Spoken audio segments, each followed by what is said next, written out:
guy that was tied up in the trunk of your car when your records were stolen. Oh my God. Quick story for you here. I'm assuming you're not Mr. K, but I used to DJ, so they did all the DJ equipment over there. And I used to DJ at this club. It was a good club. It was a very, very good club for music and stuff like that, but it was also dodgy as hell.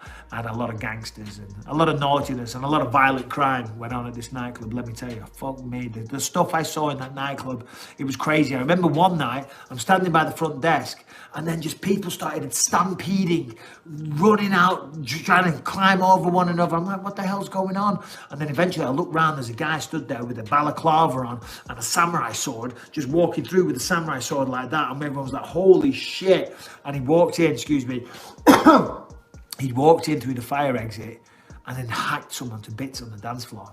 So anyway, that's the type of club it was.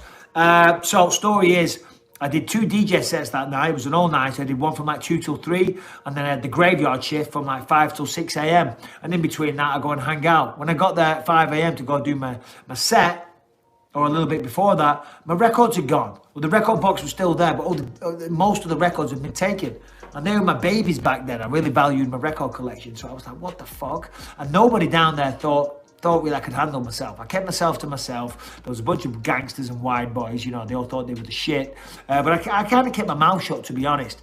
So they robbed my records. So I went outside on the car park, and the car park was packed and you couldn't get out. I'm like, one of these cars has got my records in them. So I kept going up car to car. So, excuse me, you got my records. I need to check in your boot, trunk. So I do that, records are on there. Next car, you can't look in your boot, yada, yada, yada. This went on for a while. I get up to this one car, there's a guy sitting there, windows down, he's smoking a joint. I said, yeah, mate, I need to look in your boot. He said, you can't do that. I said, well, I don't give a fuck. I said, I need to look in your boot. Simple as that, your trunk. I need to look in your boot. He says, you can't do that. I said, listen, mate, now I really want to look in your boot because my records have been nicked, and until I look in your boot, I'm not going away. So we can either do this the easy way or the hard way. And he looks at me, smoking his joint. He says, all right, I'll show you the boot. But when you see what's in there, you're going to shut the fuck up.